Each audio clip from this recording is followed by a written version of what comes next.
Aquellos de entre ustedes que tuvieron la oportunidad de asistir a nuestra última conferencia se dieron cuenta de que cada vez más el espíritu humano, investigador por excelencia, va dejando atrás el misticismo del pasado y se siente atraído más por la cosa técnica o el aspecto científico de la vida y de la naturaleza. De ahí que estudios esotéricos de la más alta trascendencia, como los que tienen que ver con el espíritu del hombre, se hacen cada vez más rigurosamente técnicos y científicos. Como recordarán, esta es la tercera conferencia acerca de la geometría esotérica.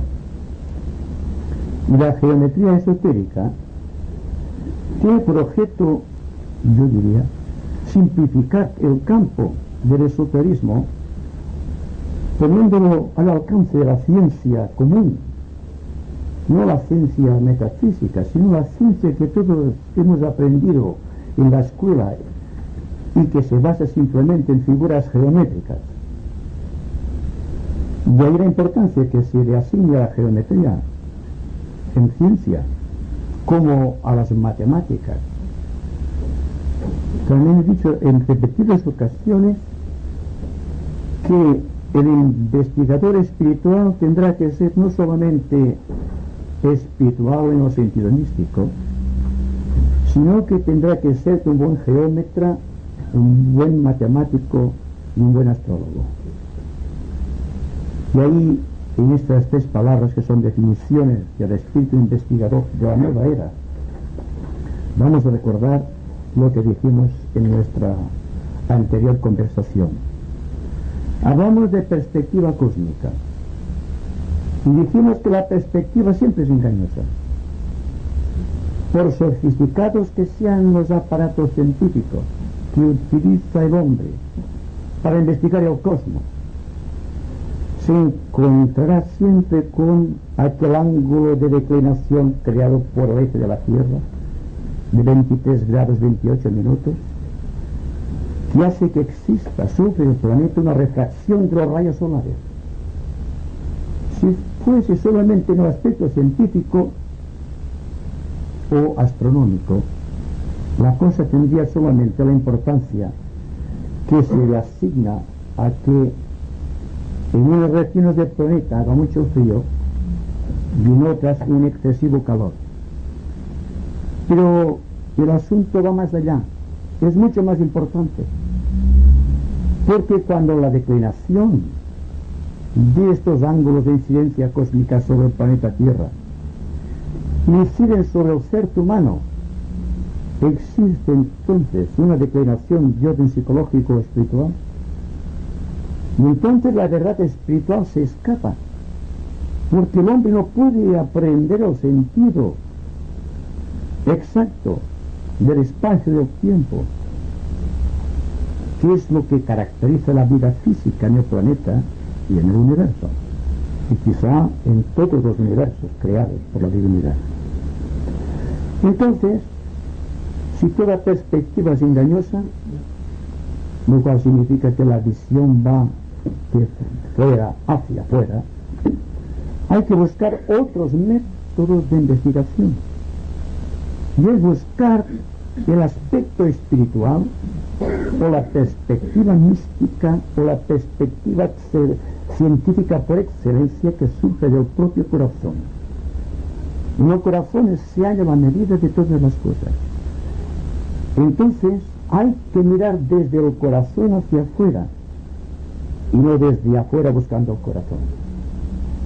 Así seremos científicos, porque la verdad no vendrá contrahecha o deformada por los ángulos de refracción que vienen de la inclinación del planeta Tierra.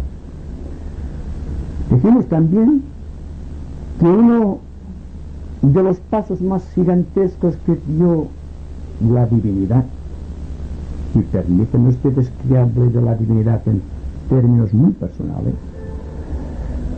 fue cuando el hombre animal que poblaba la superficie del planeta enderezó la columna vertebral y creó una perpendicular perfecta sobre la horizontalidad del suelo. Entonces, el hombre empezó a pensar. Hubo un drama cósmico y, según se nos dice esotéricamente, una inclinación que tenía 30 grados en relación con la eclíptica pasó a tener 27 grados hasta que llegó a 23 grados 28 minutos que tenemos actualmente. Significa esto que la divinidad también está enderezando el eje de la Tierra, siendo el eje de la Tierra en su proyección humana, aquel canal llamado Sushumna en los estudios de yoga, que mantiene la columna del hombre en perpendicular sobre la horizontalidad del suelo y hace imposible entonces que el fuego de Kundalini, o el fuego planetario, pueda ascender libremente hacia las capas superiores. Esto es lo que dijimos en nuestra conferencia anterior. Vamos a continuar insistiendo sobre estos puntos que yo creo muy interesantes, por cuanto son científicos y todos podemos comprobarlo, para penetrar algo más el sentido esotérico de la geometría y de la matemática. Por cuanto, como decíamos antes, el aspecto místico va siendo rebasado. No es que el aspecto místico no tenga su importancia. Digo solamente que el aspecto místico tendrá que hacer una unión perfecta con el aspecto científico para que tenga validez para esta nueva era. Una era rigurosamente técnica. Llegados a este punto, vamos a continuar avanzando por la geometría esotérica bajo el punto y el lema que he escogido para nuestra conversación de hoy, que es el espacio geométrico y el espacio psicológico. He dividido muy intencionadamente este tema o esta temática en 3 puntos que considero también muy interesantes, como son, por ejemplo, la filosofía de la vida y la filosofía de la forma, la contemplación geométrica del universo y el espacio considerada como una infinita red geométrica. Bien. Y el primer punto de la filosofía de la vida y de la filosofía de la forma tiene que ver con la capacidad que tiene el hombre de ver hacia adentro y hacia afuera de sí mismo. Cuando el hombre contempla el universo a partir de sí mismo, pero desde un aspecto periférico, ve el fenómeno de la geometría del espacio. Y todos sabemos que cualquier cuerpo ocupa un lugar definido en el espacio. Y este lugar que ocupa en el espacio tiene un valor rigurosamente psicológico.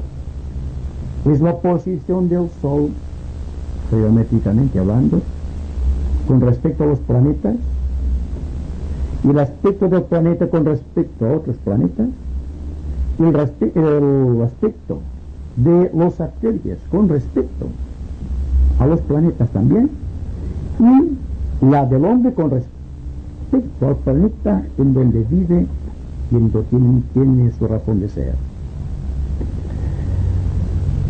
Una de las consideraciones más importantes sobre la filosofía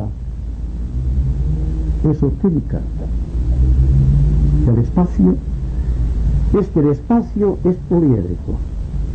Esta es una afirmación que puede parecer un poco desconcertante, por cuanto nosotros contemplamos el espacio solamente en una forma bidimensional.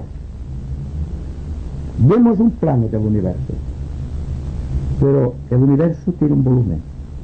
Por lo tanto, cuando vemos una de las constelaciones, por ejemplo, cualquiera, vemos la forma aparente desde nuestro limitado punto de observación, sin darnos cuenta de que esta estrella con respecto a esta puede estar a miles de años luz de esta otra, porque la vemos simplemente en un plano de perspectiva engañosa.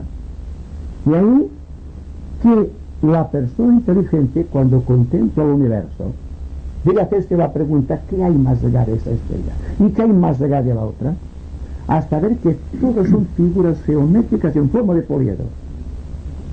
Más adelante, cuando hablemos del espacio poliédrico de la forma, ampliaremos más el detalle, el cual también será quizá más extensivo cuando ustedes interroguen al final de la conversación. Pero lo interesante es que cada punto geométrico del espacio tiene un valor psicológico para el hombre. Ninguno de nosotros vemos las cosas de la misma manera, porque cada uno de nosotros en un momento determinado del tiempo ocupa un determinado lugar en el espacio. Ya sé que su perspectiva sea completamente diferente de la perspectiva de otra persona. Y ahí viene la, digamos, división de opiniones, el contrasentido y la lucha teológica, la lucha de las distintas iglesias. Son solamente puntos diferentes de observación. Solamente hay un Dios, el punto geométrico por excelencia, del cual parte toda posible forma geométrica. Y todo el mundo discute por si una persona la ve de esta manera o la ve de otra. Esta divinidad, me refiero. Y la lucha viene siempre por un efecto de perspectiva, no por una realidad. Desde el momento en que las cosas no son tal como las vemos, o tal como aparecen ante la visión u observación de nuestros sentidos, hay que aceptar honestamente que podemos estar sujetos a error, sea cual sea nuestro punto de vista, sea cual sea nuestra religión o nuestra creencia o nuestros puntos de vista, estudiados, heredados en el tiempo o ligados a la tradición. Esta honestidad hará que un día se haga carne en la conciencia de la humanidad la palabra clave de fraternidad, que se ha convertido en una abstracción, porque contemplando honestamente nuestra vida vemos que no somos fraternales. Continuamos utilizando los mismos métodos que fueron utilizados en el pasado y continuamos sosteniendo los mismos errores.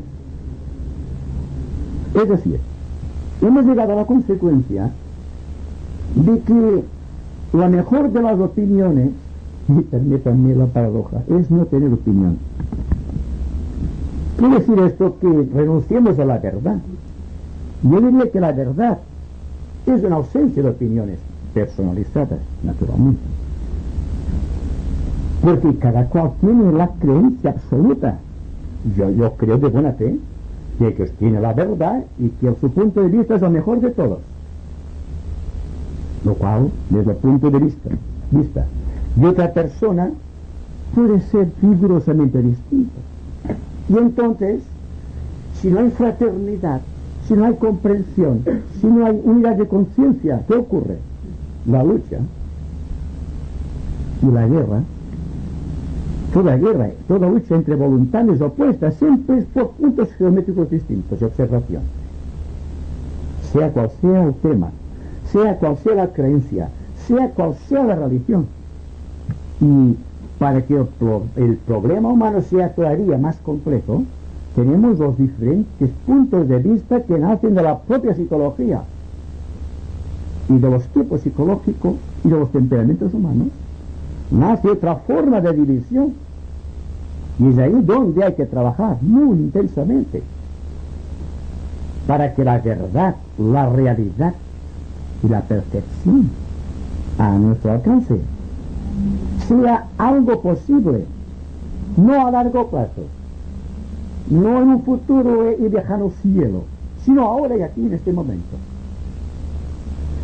lo cual será aceptar honestamente que desde el punto de vista geométrico que ocupamos en esta sala o en nuestro hogar o en nuestro grupo respectivo, estamos tratando noblemente de servir los intereses del conjunto, lo cual significa que nuestro destino será convertido desde el simple aspirante espiritual lleno de ideales pero falto de resolución, al hombre lleno de resoluciones para el cual toda la vida forma parte y es parte vital de la divinidad, y tiene el deber entonces de amarlo todo. Significa también que ve las cosas desde el centro, y desde el centro de cada cosa ve el centro de cada cosa como parte de Dios.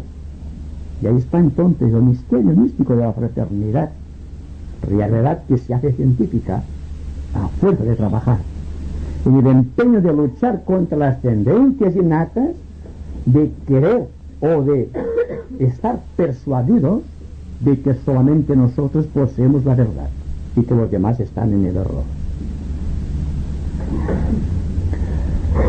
Otra forma de considerar la existencia desde el ángulo de vista de la geometría es que el color, y todos sabemos lo que son colores, son en realidad modificaciones geométricas.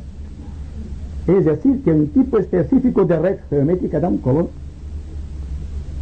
pero un tipo distinto de red geométrica da un color completamente distinto. ¿Han tratado ustedes de definir un color? Es imposible. Es abstracto por excelencia. Traten de hacerlo. Díganse, ¿cómo es el color amarillo? No podrán. Porque no han llegado todavía a lo profundo del color, que es la forma geométrica.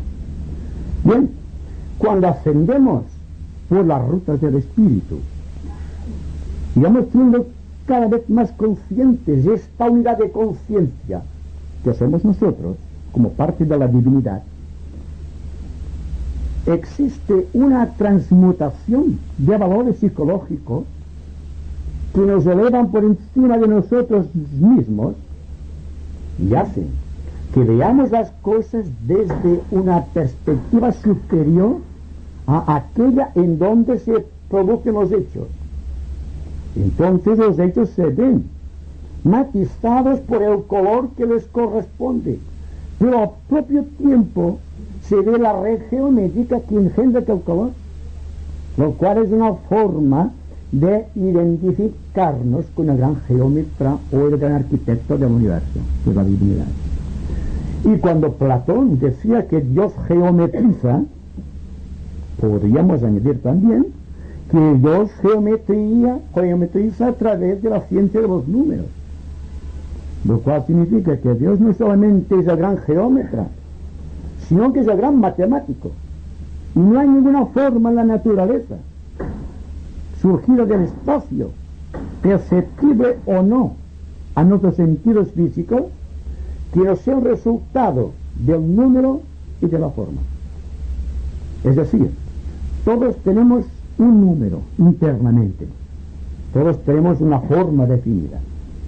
El número interno nos da la capacidad de comprender a Dios a nuestra manera. La forma geométrica que ocupamos es la forma geométrica del grupo al cual pertenecemos. Pero eso es todo. Habrá quizá un tercer punto, el importante, el de Dios mismo, si es que llegamos a comprenderlo. Porque Dios, según se nos dice históricamente, forma parte de una divinidad superior.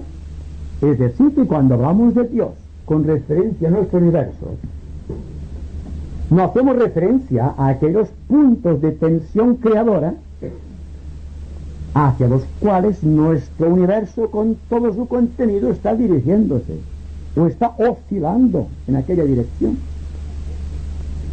lo cual hace que nuestras ideas filosóficas o en nuestros estudios esotéricos se amplíe la perspectiva de la divinidad a extremos insospechables, hasta el punto que podemos aceptar que el hombre, tal como lo conocemos en la actualidad, está creciendo hacia la divinidad y que la divinidad está creciendo a su vez por efecto de las leyes cósmicas de la evolución hacia universos superiores.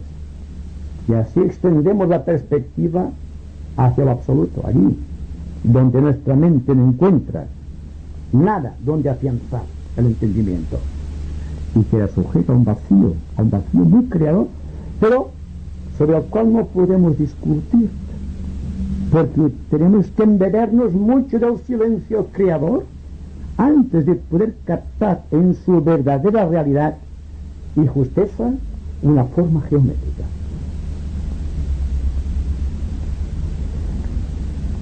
Así, las formas geométricas que estamos desarrollando todos, el lugar que ocupamos en la mesa, el lugar de nuestro trabajo, o en la escuela, o en el grupo al cual pertenecemos, la calidad de nuestro trabajo y el aspecto jerárquico espiritual que detentemos en un momento determinado del tiempo, puede ser medido también en términos geométricos, porque la geometría, como decimos, es la ciencia del futuro, es la ciencia del presente, es la ciencia de siempre, porque Dios, como veremos más adelante, está geometrizando desde el momento mismo en que surgió como un punto de fuego en el espacio, cuando dio la oxidación que creó la nebulosa, y cuando la nebulosa ígnea se condensó hasta constituirse al universo que conocemos. Y prosigue además con la idea metafísica por excelencia, pero al alcance de una mente intelectual que sepa aplicar convenientemente la analogía, de que existirán formas geométricas que el propio Dios del universo tiene el deber ineludible de conquistar, para crear a su vez otro sistema de universos basadas en aquella unidad geométrica. Bien, estamos condicionados por la forma y por el espacio geométrico, pero en honor a la verdad debemos también decir que las formas geométricas del ambiente están condicionadas a la voluntad humana, lo cual hace que no nos sintamos pesimistas con respecto al devenir del hombre, que sepamos situarnos correctamente en el lugar que debemos ocupar en la sociedad, que no queramos andar más deprisa de lo que nuestras fuerzas nos permiten, que no queramos ocupar cargos más allá de nuestra competencia, es decir, que seamos humildes. La mejor situación de un hombre en el espacio es la humildad. Cuando el hombre es humilde, ahí está Dios actuando con toda su plenitud. Pero claro, la humildad no existe, ¿verdad? Todos lo sabemos. Tratamos de ser humildes, simplemente, y es bastante, pero hay que serlo de verdad. Segunda parte, vamos a ver cómo vamos a configurar la idea de la contemplación geométrica del universo. Aquí tenemos, por ejemplo, que la geometría, como decía Leonardo da Vinci, es el andamiaje de la imaginación. ¿Pero qué es la imaginación? ¿Se han decidido una vez a preguntarse qué es la imaginación? ¿Qué es el pensamiento? ¿Qué es el alma? ¿Qué es el espíritu? Es decir, a interrogarse sobre aquello que constituye la verdadera vida del ser, tratando de responder a la triple pregunta filosófica de quién soy, de dónde vengo, a dónde voy. Lo cual significa que el hombre tiene un pasado, un presente y un futuro, y que seguramente, sí, tal como rezan los antiguos relatos bíblicos y místicos del pasado, somos una representación exacta o creados de imagen y semejanza de la divinidad. También tenemos nosotros que aceptar que Dios tiene un presente, un pasado y un futuro, que escapan quizá en mucho a nuestra concepción de las cosas. Pero que desde el punto de vista de la geometría esotérica se pueden definir con las figuras que después analizaremos, lo cual también hace que nuestra mente profundice en regiones abstractas, teniendo en cuenta que las cosas abstractas solamente son abstractas cuando las consideramos desde la mente concreta. Pero si la mente concreta o intelectual es capaz de rebasar su propia medida, si es capaz de quebrantar el círculo infranqueable opuesta por su propia limitación, entonces se convierte en abstracta. Y cuando la mente es abstracta, las cosas abstractas son concretas. No es una paradoja. La persona que cultiva intensamente el silencio, lo cual es entrar en un plano de abstracción cósmica, aprende a discriminar, aprende a comprender, aprende a distinguir, entiende y comprende que el sentido de la vida es comparación y síntesis. La comparación, porque a través de la comparación el hombre se hace consciente de sí mismo. Síntesis, porque a través de las muchas comparaciones el hombre llega a perder el hábito de inquirir y de indagar. Porque la respuesta surge automáticamente cuando se hace la pregunta. Es el caso de la contemplación o de la iluminación. Y que la persona se pregunta porque tiene la mente todavía en un espacio tridimensional. Al ascender por las rutas de la cuarta o la quinta dimensión, el hombre ya no pregunta ni interroga. Simplemente está investigando. ¿Qué es lo que deberíamos hacer ahora mismo? Investigar completamente las causas y las razones que hacen que seamos seres humanos con ciertas aspiraciones de orden elevado o espiritual. Y siempre he insistido en el hecho, lo repito, de que el hecho de que estemos aquí ahora es porque existe una participación mística y espiritual, más un deseo intenso y profundo de llegar a esta verdad que todos ansiamos conquistar. Llegados a este punto, lo demás aparece como un eterno devenir, todo va viniendo por la fuerza de las cosas. Solamente hay que aceptarlas, no con resignación, como de método, digamos, místico, sino con resolución, porque la resolución vence.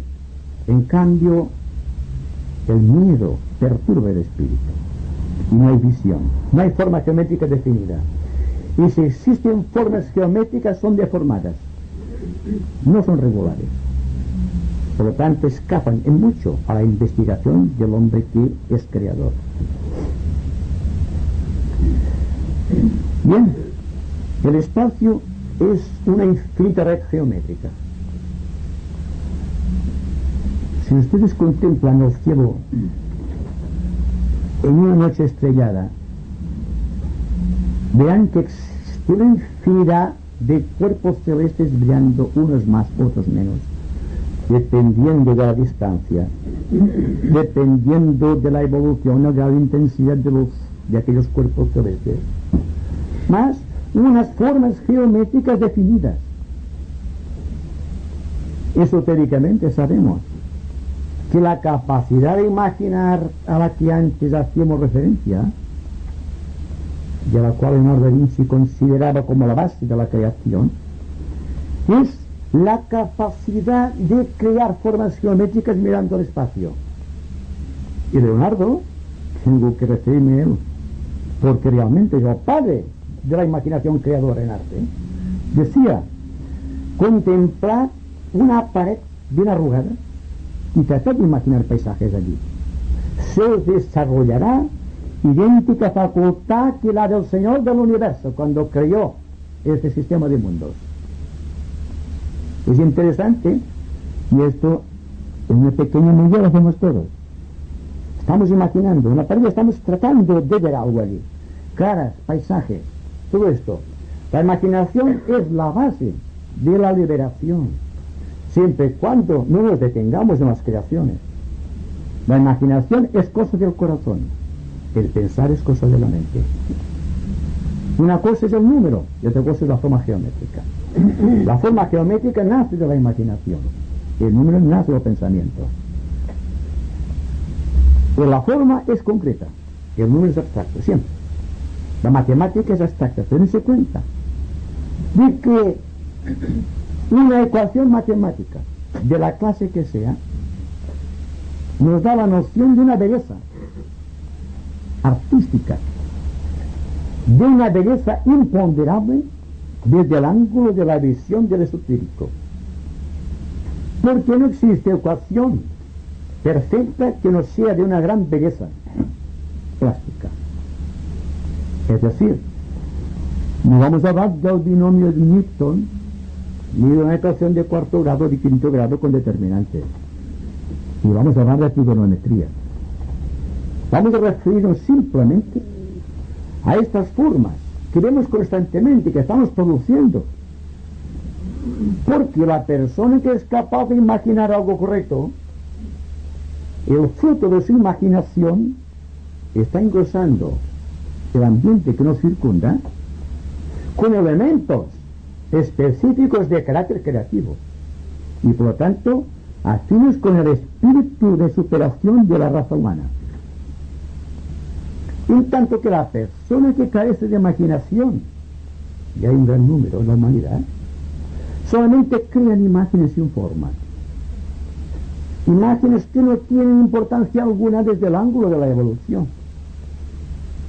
Es decir, que si queremos ser buenos esotéricos, deberemos educar esta imaginación cuyo andamiaje se halla en la geometría. Saber trabajar la geometría es saber trabajar la matemática. Si sabemos trabajar ambos aspectos, trabajamos el espíritu. Porque el espíritu, repetimos, en esta nueva era, tendrá que dar una importancia muy singular a estos aspectos científicos. Y toda verdad que sea presentada a la manera tradicional, a la manera mística, no tendrá aceptación, singularmente de la juventud, que viene marcada poderosamente por esta potente fuerza de Acuario, la cual se basa principalmente en la ley de asiduidad de los grupos, en la ley de selectividad de formas geométricas y en los puntos de contacto establecidos entre puntos distintos pero equivalentes, lo cual significa que a poco se irá forjando una conciencia de grupo marcada por líneas esotéricas completamente geométricas que harán que el hombre comprenda las cosas, no que las admita por dogma o por principio de imposición. Las comprende porque las ve, porque las siente y porque las vive. Entonces la fraternidad, así mismo es también una forma geométrica, será vista, será comprendida, no presentida o intuida. Será una realidad, no será un sueño. El místico vive mucho de sueños todavía. Démonos cuenta que hay que pasar del misticismo a la cosa más científica sin perder de vista el aspecto oculto del espíritu, cuya base es la fraternidad. A partir de este punto de vista, la verdad debe hacerse tan concreta ante nuestra vista, ante nuestras percepciones, que cuando veamos un color, veamos realmente el color, no la apariencia del color, que es lo que vemos. Veamos qué es lo que hay más allá del color, o qué es lo que hay más allá y más adentro de nosotros mismos. Lo cual significa de una manera muy concreta que queremos hallar a Dios, porque Dios está en todos los seres. Si la vida está en todo y la vida es Dios, está en todas las cosas y en todos los seres. Hay que admitir esta realidad. Si la admitimos noblemente, nuestra vida será más feliz que la que hemos tenido hasta ahora. Bien, hay algo muy interesante al hablar del espacio como infinita red geométrica, es que hablamos de karma en los estudios esotéricos. Yo quisiera establecer una relación entre el karma y las formas geométricas. En otra parte de esas conversaciones, hace unos meses, hablamos del karma como un efecto principal de la ley de gravedad. Cuanto más gravedad tenga un astro, el que sea, más karma, más dureza de destino, más esfuerzo, porque hay más peso. Y cuando existe, por ejemplo, en los relatos tradicionales espirituales sobre Cristo, el misterio de la ascensión, se nos habla muy claramente de una pérdida de peso, porque se nos dice textualmente: subió o ascendió en cuerpo y alma. Pero, ¿qué es lo que hicieron los grandes geómetras de Egipto con aquellas grandes moles de piedra con las cuales construyeron las pirámides? Sino elevados por el poder de la voluntad, por un poder que está en la propia piedra, porque en la propia piedra está Dios, y Dios en el hombre, y Dios en la piedra puede hacer que se mueva a voluntad. Y más allá todavía, todo cuanto existe en el universo se sujeta a peso. Lo que pasa es que el peso más denso es el peso físico, pero hay el peso astral, o psíquico, o emocional, como ustedes quieran. Hay el peso de la mente, y esto todo es lo que impide que el hombre, que está constituido por tres aspectos, por una mente que razona, por un corazón que siente, por un cuerpo que actúa, se encuentra bajo el efecto de tres gravedades distintas. Y la unificación de este campo vibratorio triple es el karma humano. Entonces el hombre, geométricamente, es un triángulo que va en el hombre perfecto, plenamente equilátero, como es el símbolo de la propia divinidad, y isósceles o escaleno, depende de los demás seres humanos. Se dan cuenta como también aquí encontramos la contraparte geométrica, porque sitúan a Dios siempre como un triángulo equilátero, porque dicen Dios es trino, porque Dios es la Santísima Trinidad, Padre, Hijo y Espíritu Santo, refiriéndose al hombre, ya que somos hechos a imagen y semejanza del Creador. El hombre, el Padre es la mente, el Hijo es el amor, el sentimiento, y el Espíritu Santo es la creación, aquí lo que vemos, el cuerpo físico. Por lo tanto, vamos al principio de que según sea la forma geométrica que ocupe un hombre en el espacio, en relación con otros cuerpos, así será su karma, su destino. Lo mismo reta para la divinidad, lo mismo reta para nuestro planeta Tierra, y ahora está dirigiendo su eje hacia la osa menor, hacia la estrella polar, situada una prolongación 7 veces. Aquí encontramos la estrella polar, pero hace unos miles de años la inclinación del eje de la Tierra estaba dirigida hasta la estrella Sirio de la constelación del Can. Significa, por tanto, que existe una declinación constante, pero se nos dice también que el eje solar que iba hacia la constelación de Hércules se desplaza hasta las Pléyades. Dense cuenta que toda la analogía es perfecta con respecto al hombre y su creador. Y a partir de aquí, el filósofo, el científico, el investigador tiene un campo magnífico para idealizar, inclusive, como se idealiza cuando se hace una ecuación perfecta en matemáticas.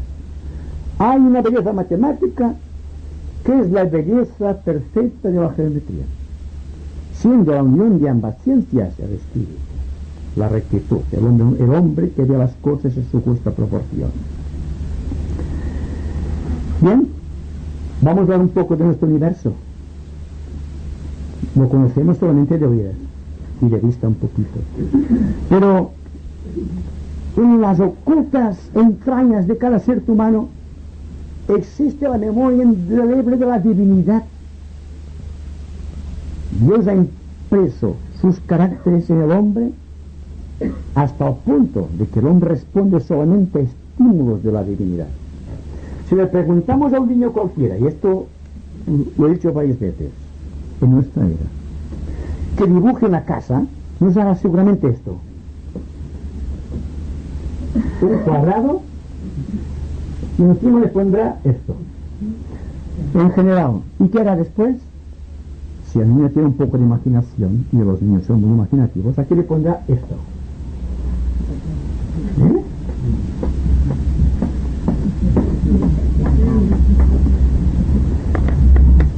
Ya tenemos el pasado, presente y el futuro del hombre. ¿Qué es el pasado, presente y el futuro de la propia divinidad? Según se nos dice esotéricamente, ruego que acepten esta idea como una simple hipótesis mental, la divinidad tenía la aura etérica compuesta de cuadrados. Y el pasado de nuestro logos era el cuadrado. Y entonces desarrolló los poderes del cuaternario.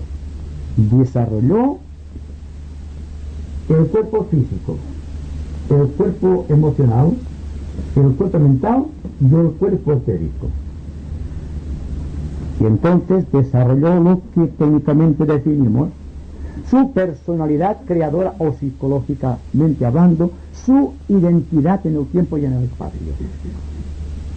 Avanzó el tiempo, pasaron los periodos de Manvantras, fueron trascendidos los grandes pralayas del Logos, reencarnó, si me permiten esa expresión, en otro universo que es el actual, en donde la técnica de construcción es completamente distinta.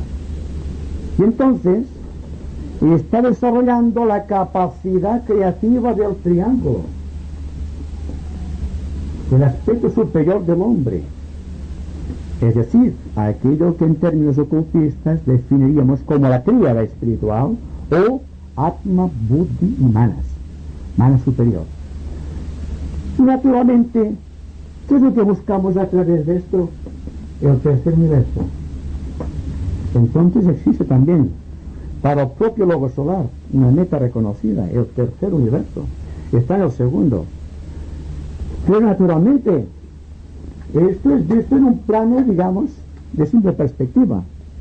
Pero en realidad las figuras de las cuales estoy aludiendo son el hexaedro, la pirámide y la esfera. Por cuanto esto lo vemos siempre en una proyección de dos dimensiones. Porque digamos que bien no podemos mirar así. No lo podemos hacer, ¿verdad? Yo no puedo ver la espalda de ustedes. Y si los palpo, palparé solamente una parte de la parte que no veo.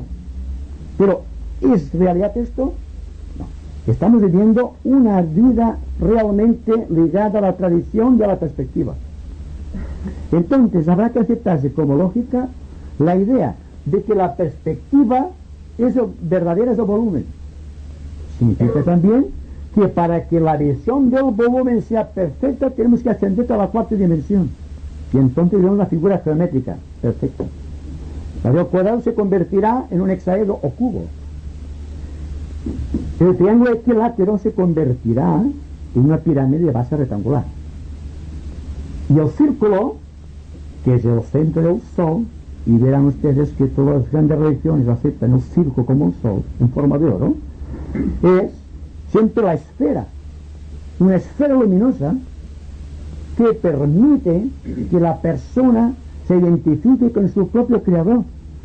Y aquí vamos a discutir el asunto, porque la forma etérica de las personas poco evolucionadas, que todavía están en el primer universo, está tejida en forma de cuadrados, visto en proporción de cubos, más o menos luminosos, depende de la intensidad y el brillo de la persona.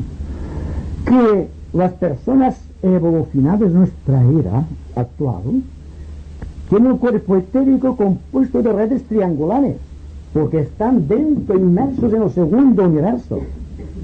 Pero si es verdad lo que decía Pablo de Tarso, de que el reino de los cielos puede ser arrebatado por la violencia, podemos decir también que a partir de esta figura podemos pasar directamente a la red de círculos, porque para el espíritu del hombre no existe una limitación. La limitación solamente existe en la mente de los profanos, no en la mente de las personas adecuadas al trabajo creador, hábiles o maestros en el arte de imaginar, en el arte de extraer del ambiente las figuras geométricas que existen por doquier.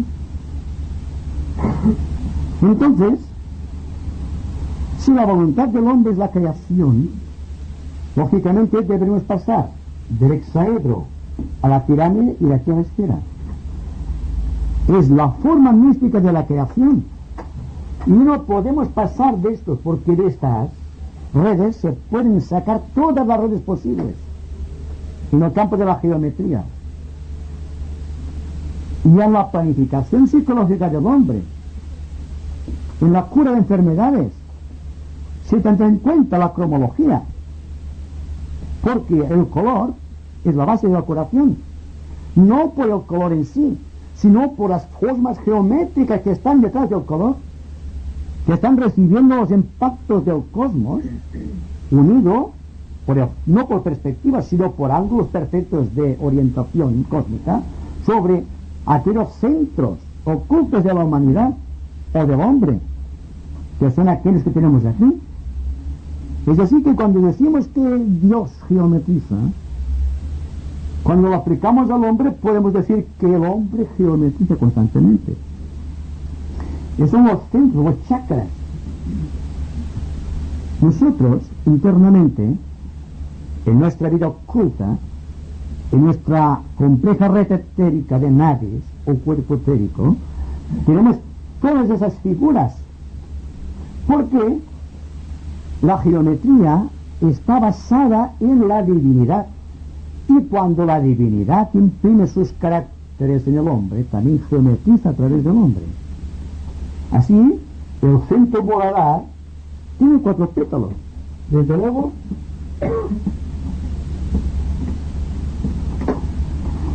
dense cuenta, girando a velocidades increíbles.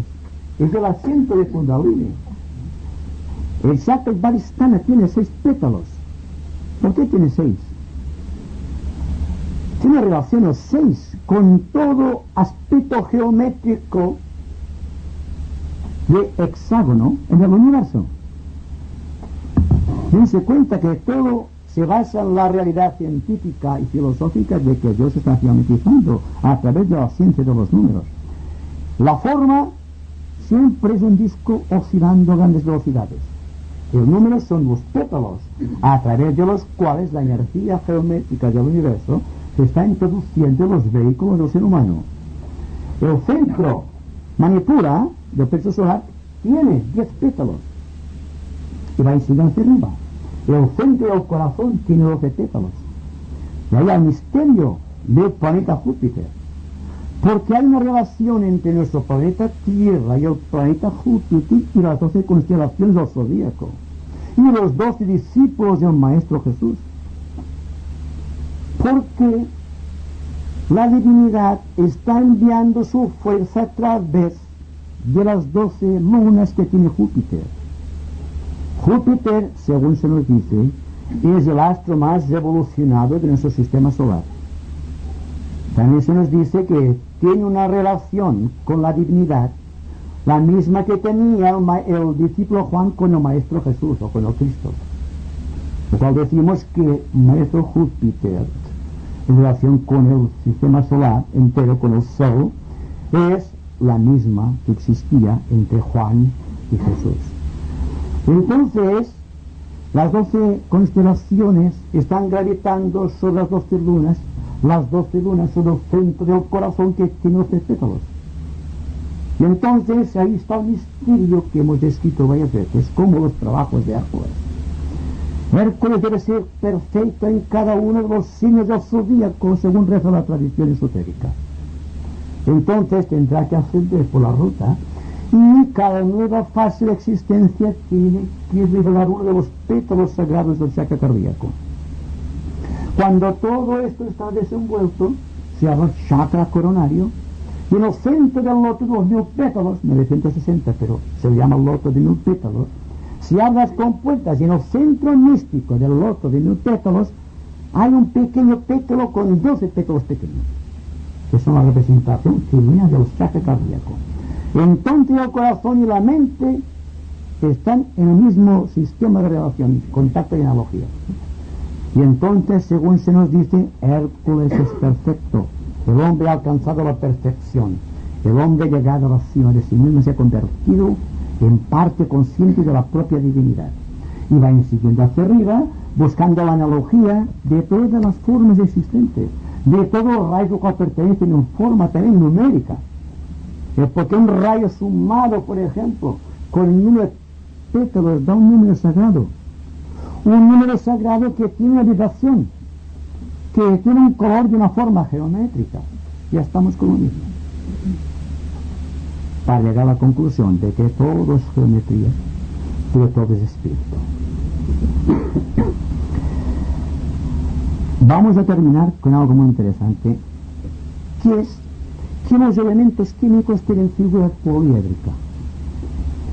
Es decir, que el examen clarividente de un átomo químico cualquiera lo ve surcado de acuerdo con la cantidad de protones, de electrones y de neutrones, en unas formas poliédricas definidas, desde el átomo de hidrógeno con un solo protón, un solo electrón y un solo neutrón, hasta el laurencio, que tiene 103 protones, 103 electrones y 103 neutrones, y está la inmensa gama de elementos químicos, cada cual con el número de protones dentro oscilando a terribles velocidades, está creando figuras geométricas de rara e inconfundible belleza. Algo que escapa a nuestra imaginación, algo que está más allá y por encima de nuestra imaginación ordinaria. Hay mucho que aprender, hay mucho que penetrar hacia adentro y hay mucho que silenciarse.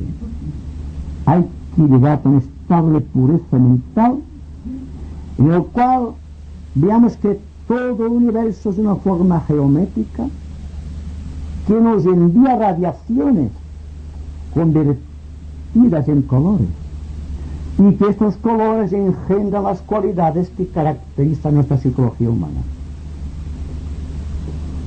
La psicología de la nueva era tendrá en cuenta esos pormenores cuando estudie los temperamentos humanos, cuando sepa aplicar el color, la forma geométrica y la vibración determinada que engendra esta conjunción sobre el cuerpo de una persona enferma, tendrá automáticamente las bases de su propia curación.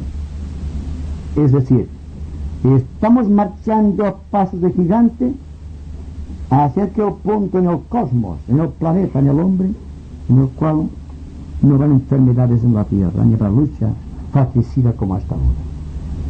Y todos podemos predisponernos para este cambio de situación, porque todos somos conscientes de nuestra responsabilidad, si no, no estaríamos aquí.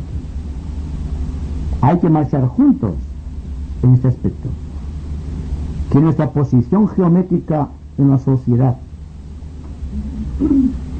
y la forma geométrica que identifiquemos en cualquier momento del tiempo y en el espacio sea lo más perfecta posible.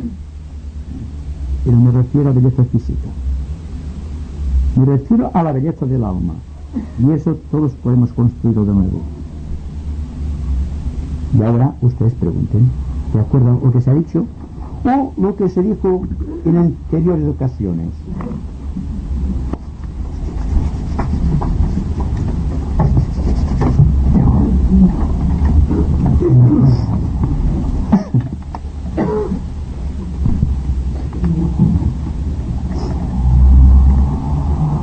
Has dicho que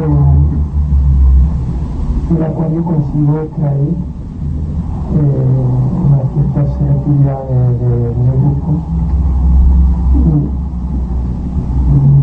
me gustaría, si es posible, a lo mejor lo sabes por intuición o por inspiración, como sucede muchas veces en los maestros.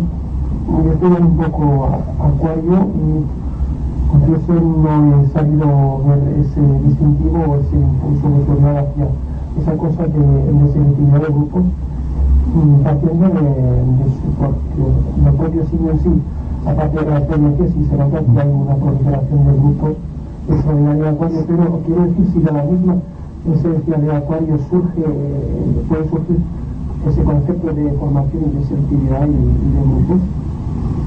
Bueno, yo digo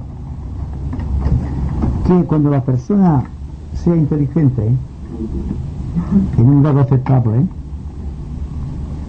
entonces por una ley misteriosa de afinidad se agrupará con personas de idénticas tendencias e inclinaciones. Eso sucede, pero démonos cuenta que lo que impera todavía hoy día en lo que a grupos religiosos se refiere es aquello que llamamos el temor a quedarse solo. Y la gente tiene una tendencia gregaria a agregarse, a reunirse con aquellos grupos mayores, no por su calidad, sino por la cantidad. Es decir, que cuando me refiero a grupos de la nueva era, me refiero a grupos pequeños y selectivos, no a grandes masas de individuos que buscan el apoyo gregario, que es, en una escala mayor, la tendencia de los animales a agruparse en rebaños. ¿Se dan cuenta la diferencia? Lo que hay que buscar no es el sentido gregario del grupo mayor, sino saber distinguir por vía interior, cuando existe una formación interna lo suficientemente activa, de buscar aquel pequeño grupo selecto con el cual se puede modificar básicamente la existencia humana. Porque no se trata de grandes concentraciones numéricas, sino pequeñas concentraciones de calidad. Es la que existe en aquellas palabras de Cristo: vosotros sois la sal de la tierra. A sus discípulos solamente 12, con todo el universo casi por delante. O, por ejemplo, el caso de que la levadura, que con una pequeña parte de levadura se puede hacer subir una gran masa de harina. Entonces, cuando la nueva era define tipos psicológicos definidos, de acuerdo con una serie de intenciones de tipo geométrico, o de tipo psicológico, o de tipo espiritual, lo hace siempre en pequeñas concentraciones, en pequeños números. Jamás los grupos esotéricos verdaderos fueron de grandes concentraciones de masas. Siempre los grandes iniciados fueron pocos en relación con el conjunto de la humanidad. Y aún, dentro del conjunto de la humanidad, fueron muy pocos los grupos que supieron dar la verdadera intencionalidad de la vida interna, como hicieron Cristo y Buda, por citar dos de nuestros grandes hombres en la tierra.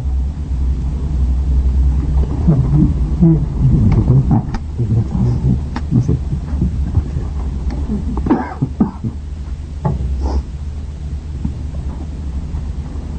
Recuerdo de otras conferencias que nos hablaste de los espacios intermoleculares y de la importancia del vacío. ¿Sí? Y de la pérdida de peso. Entonces, mirando estos redes, salta a la vista que en la red cuadrada y en la triangular, pues no hay espacios, o sea, no hay intersticios. Claro. Y en la de los círculos, Exacto.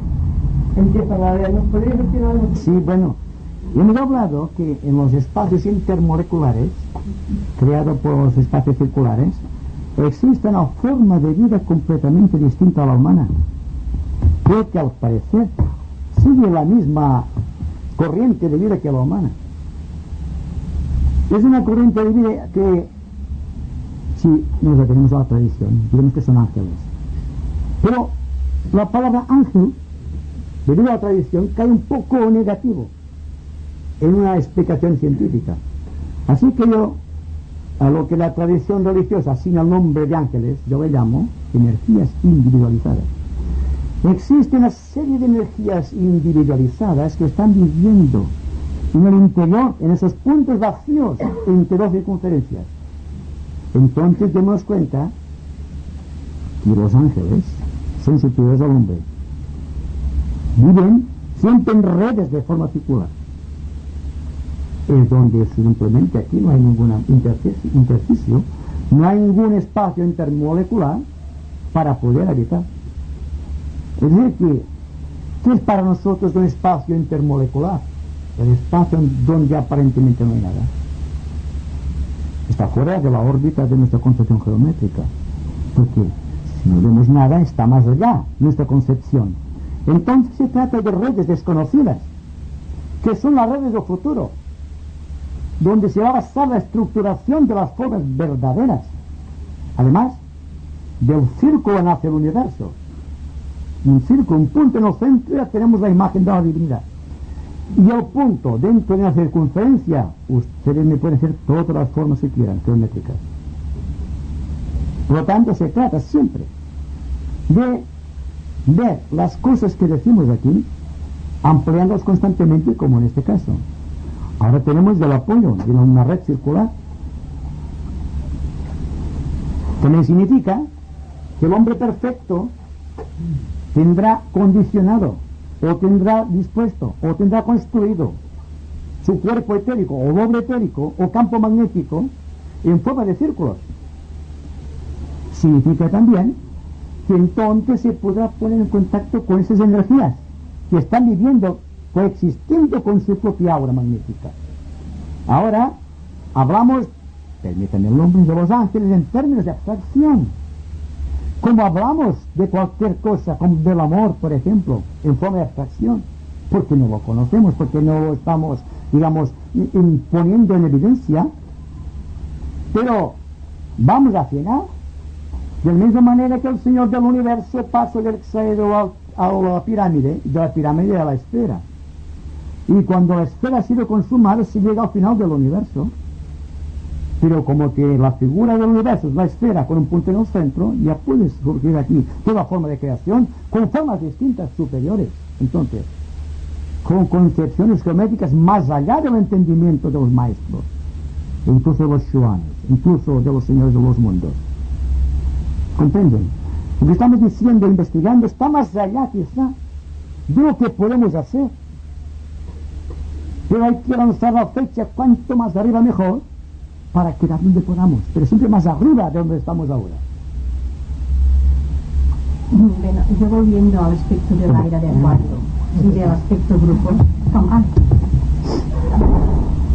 Arriba. Bueno, volviendo al aspecto grupo de la era de Acuario. Arriba. Ahora sí. Pues entonces creo que yo creía que hablabas en términos más bien subjetivos, de grupo subjetivo, no de grupo a nivel de individualidad. Porque entonces yo creo que en la era de Acuario no piensas que será más bien por afinidad de las almas. Aquí, en el aspecto de individualidad humana, puede ser personas de diferentes creencias, de diferentes tendencias, que pueden ser unidas o agrupadas en familia o en amistades, pero que el aspecto grupo estaba en otro nivel. No sé si creo yo que lo he entendido bien o no, referente a la era de Acuario. El aspecto grupo, de nuestro grupo, será más bien a nivel de alma, de conciencia, porque aquí, en lo que es nuestra unidad individual, podemos estar juntos personas que nos encontramos en la vida de diferentes creencias, de diferentes ideologías. Cuando lleguemos a este aspecto, no es este el camino del grupo. ¿Te referías a esto o a grupos de aquí, personales? Me refiero indistintamente a grupos objetivos y grupos objetivos, siempre que exista la suficiente, digamos, acuidad o justeza de motivos. Por lo tanto, no vamos a hablar aquí de los grupos internos, de los grupos de la jerarquía o de las ramas de la jerarquía, sino que vamos a la evidencia, porque estamos aquí. Esto para mí es un grupo selectivo, ¿verdad? Entonces habrá un grupo selectivo interno, pero si no hubiese este grupo selectivo interno, quizá aquí no nos encontrásemos, porque estamos en términos de alma o de conciencia. No estamos, digo yo, en términos de número. Si hay más números, mucho mejor. Entonces aumenta la calidad proporcionalmente. pero no es la base. El hecho que tenemos aquí puede ser que estemos discutiendo este asunto muy honestamente, tratando de comprender, y que sin embargo no acabemos de identificarnos con el grupo esotérico interno, que es el del hombre de cada uno. ¿Me explico? Se trata de ver si podemos llegar a este punto de comprensión externamente, que es donde tenemos nuestra relación más inmediata, para crear al mismo tiempo grupos de selectividad interna, porque no aceptar que podemos estar en contacto con la jerarquía planetaria, con el propio Cristo. Cristo para mí es una unidad de conciencia aquí y ahora. Donde están 2 o 3 en mi nombre, estoy con ellos. Está aquí, pues entonces hay una unidad de grupo, hay una selectividad natural. Por lo tanto, se trata simplemente de desarrollar la comprensión en todos los momentos. Darnos cuenta que estamos aquí por alguna razón oculta, ya subjetiva, ¿verdad? Y estamos meditando en forma intelectual, objetiva por lo tanto, y estamos tratando de ser mejores, lo cual es una resolución interesante desde el punto de vista de la ética, o de lo que presupone la evolución humana en toda su profundidad. Es decir, estamos avanzando como almas y como personalidades. Y estamos a la par teniendo un grupo oculto y un grupo objetivo. Uno se queda en la mitad del camino y no hace nada. Bien, son aquellos que San Juan definió como los tibios, que no tenían ni fuerza hacia un lado ni hacia el otro. Se quedaban en la indecisión, hasta el extremo de decir, mejor es que peques, sino que quedes en la indecisión de si voy a pecar o no voy a pecar, porque si pecas te encontrarás con un castigo, indudablemente, y entonces saldrás de tu apatía. Lo malo es quedar siempre en la indecisión. Y aquí, en la nueva era, se exige del discípulo una gran decisión, una gran resolución, un gran sentido de valores críticos y analíticos, una gran comprensión humana y un gran amor para todos.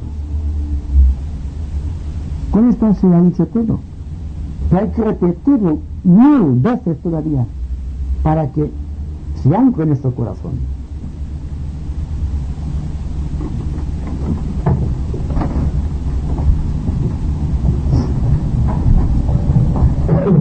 Sobre el concepto que has dejado, lo pregunto un poco del concepto de la geometría y la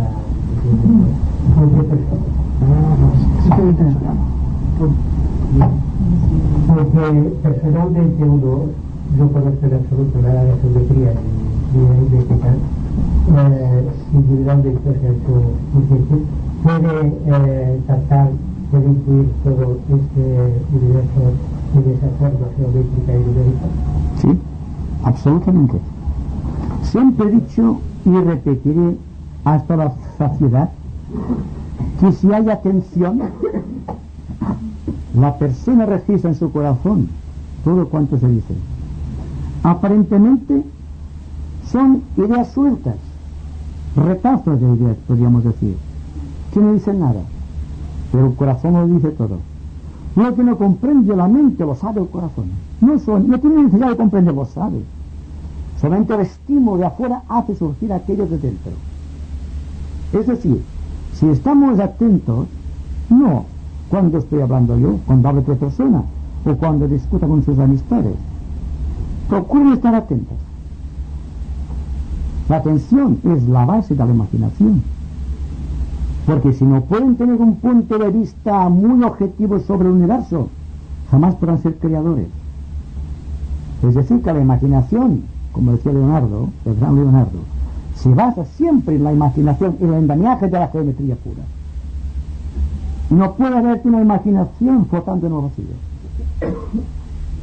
No existe el vacío. El vacío es nuestra incapacidad de verte en los mundos subjetivos. Pero si podemos desplazarnos en el tiempo, en el espacio, utilizando la razón interna y el estímulo creador, podemos decir de una manera muy real y objetiva que estamos dentro del corazón de la propia divinidad, estamos trabajando por él y estamos siendo aquí en la vida unos espíritus que están trayendo una paz y un orden desconocido, que estamos siendo un peligro para todo cuanto exista de nefasto, de terrible, o de inquieto o de temeroso en este mundo de angustias y sufrimiento. Tenemos que ver, ¿verdad? ¿Lo aceptamos o lo aceptaremos? Este es nuestro problema. Es el to be or not to be de Hamlet, ser o no ser. Se trata en todo caso de llegar a lo más profundo y sin embargo no quedar detenidos en la superficie. Que la investigación interna no nos haga perder de vista el servicio a los demás. Hay personas que se levantan por la mañana y cumplen sus oraciones y después se olvida de esto y es uno como los demás. Más vale que no rece, que no ore, que no recite plegarias solamente musitando con los labios y que se dedique a ayudar a los demás. Será la mejor de las oraciones y para mí la más perfecta, porque crea fraternidad a su alrededor.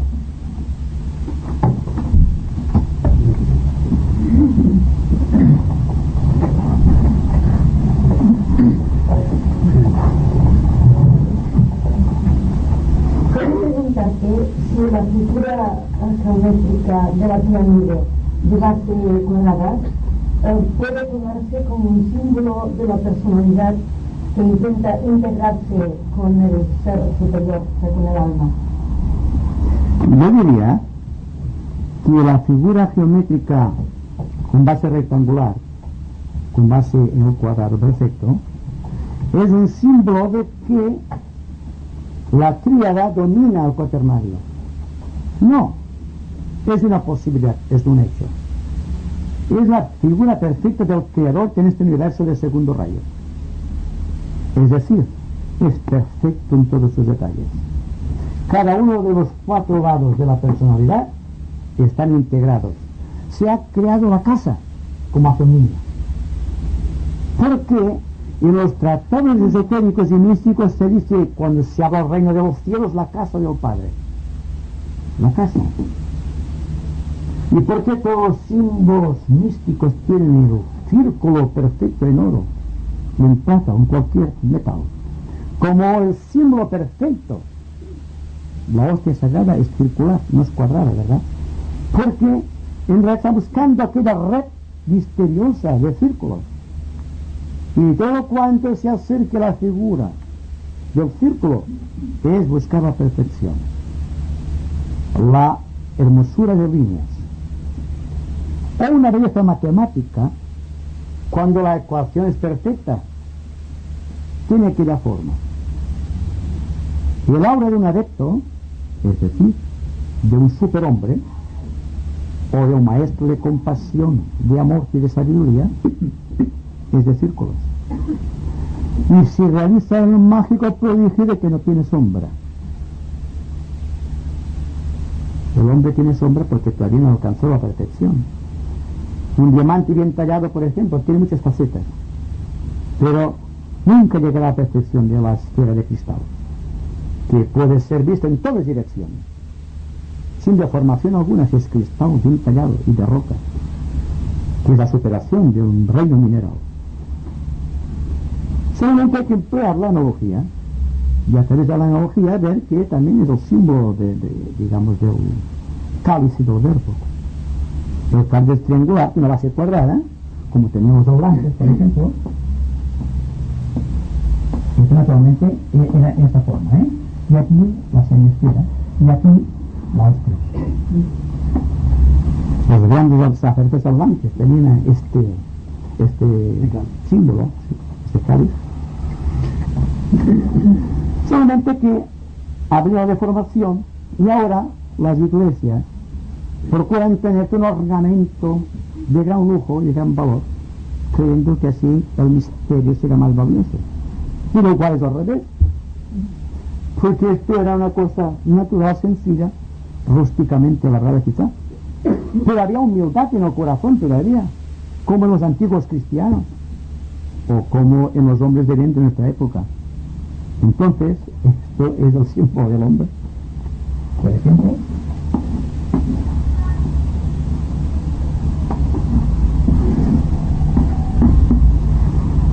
Lo que digo muchas veces, se está realizando un milagro constantemente dentro y fuera de nosotros. Solo me pregunto si seamos capaces de percibirlo, no de idealizarlo, sino de incorporarlo a nuestra vida de relación. Y ahí está el desafío de nuestra nueva era. Está el desafío a todos y cada uno de nosotros.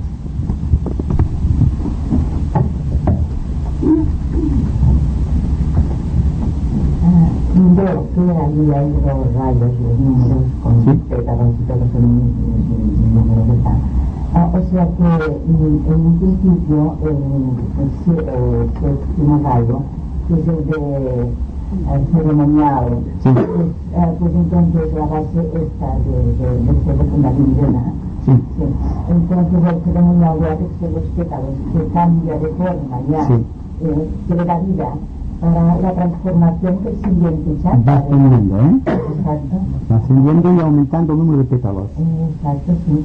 Y claro, es muy interesante todos estos rayos de cada cual está en el sitio que le corresponde por la transformación ya de una vida de la armonía carita concepto. Exacto. Exacto, ahí está. Precisamente, el cuarto rayo está en la armonía. El 6, que es el que hemos trascendido. Sexto rayo del misticismo.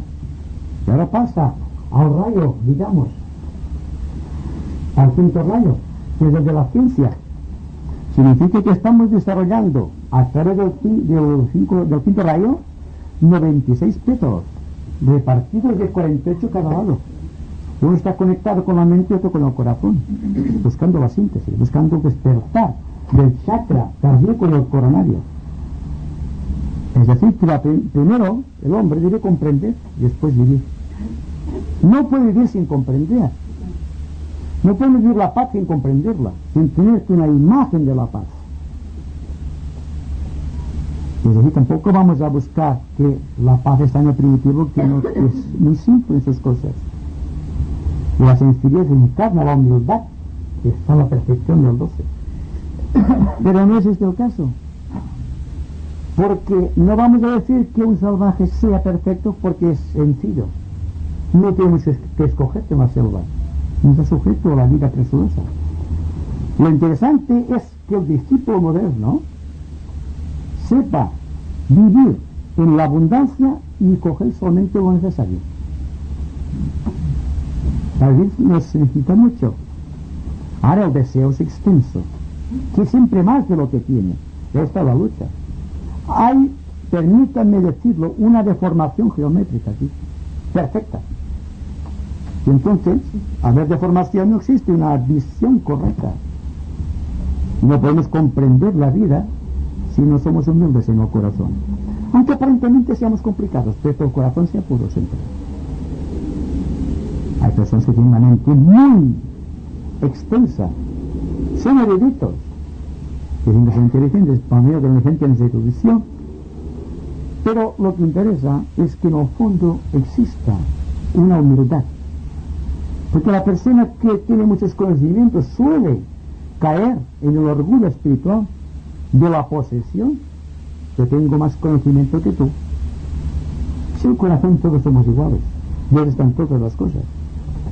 Entonces ven la figuración mental o el modo de intelectualizar la vida, creando imágenes deformantes siempre desde el punto de vista de la geometría esotérica.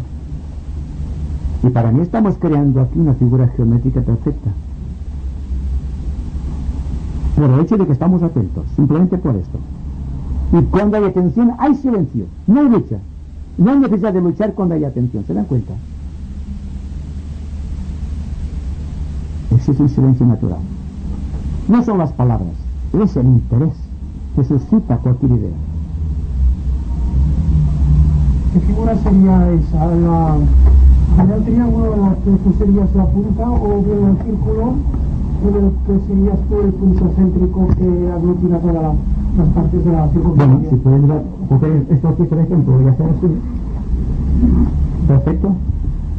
Entonces el centro estaría aquí en el triángulo. No, esa figura que has aludido Sí. que formamos aquí. Ah, bueno.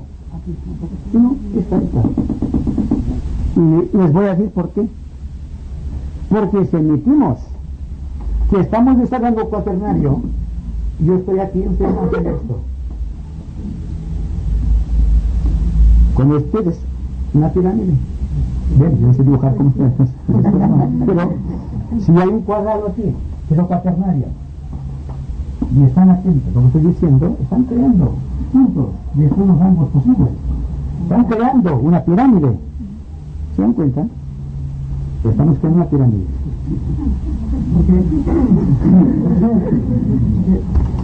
Había un caso histórico de un gran maestro que también dijo a un grupo de seguidores suyos que estaban creando una figura geométrica y yo he intentado rastrearlo en los escritos esotéricos y entonces se conoce que se pone en el medio de ello como una sargana, ¿no? Un círculo y él recitaba unos mantras y se movían en compás de sus mantras y él se quedaba en el centro y entonces yo pienso si es que estaba formando lo que has dicho tú antes, el círculo con el punto de Exacto. que es el símbolo universal, ¿no? Si es un maestro, porque una sargana puede ser cualquiera. Ahora bien, si... Era Jesucristo. Entonces sí. Entonces ya tenemos aquí, el centro del corazón y los 12 apóstoles.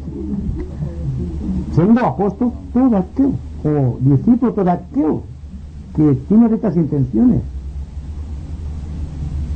¿Tienen cuenta? Eso es el corazón, 12 pétalos. Y la congregación mística de Cristo eran 12 apóstoles con él en el centro. Y además, la historia no tiene mucha importancia, porque entonces es el símbolo cósmico que representa a Cristo aquí. No es simplemente una explicación dogmática que ha venido transmitida a través de la tradición o del tiempo.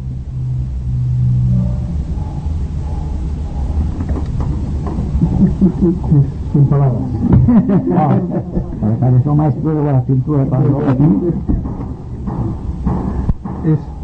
Es esta imagen, por favor, que hay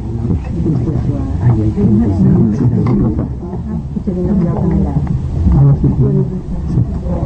A ver si imágenes, ahí sin palabras con imagen. Perfecto.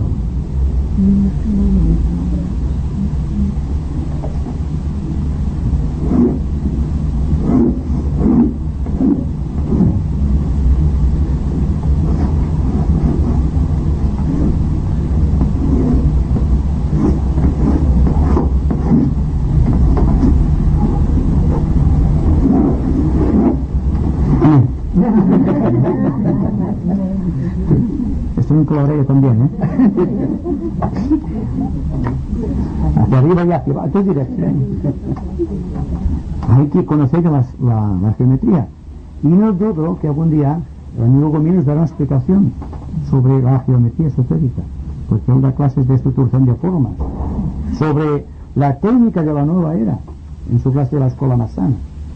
Les invito a que le pidan a él que nos dé un día una conferencia sobre esto. Es muy parco en esto, siempre el hombre es muy humilde, pero vale mucho ella, no sé. Entonces, claro, por esto es tan importante.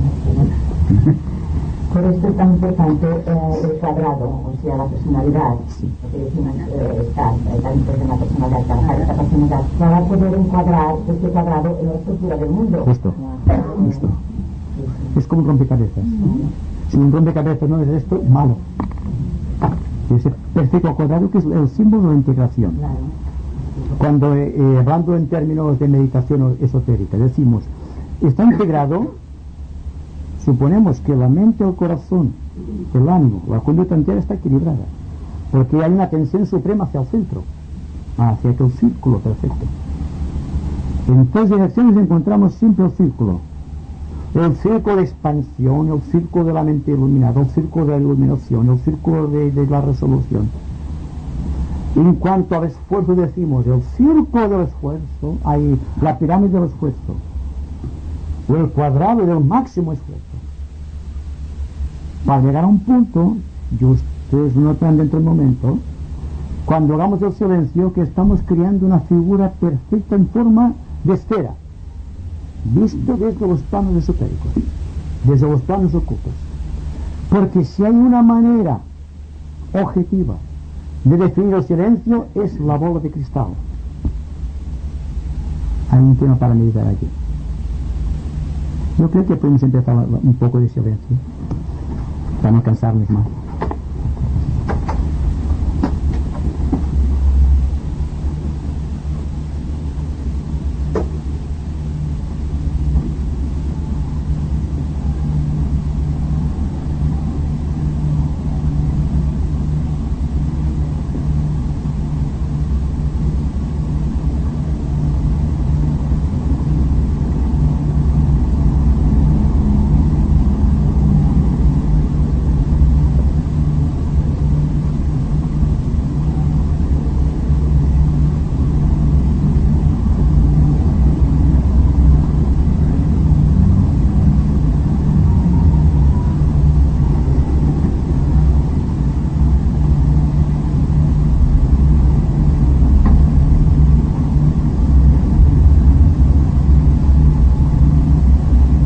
Muchas gracias.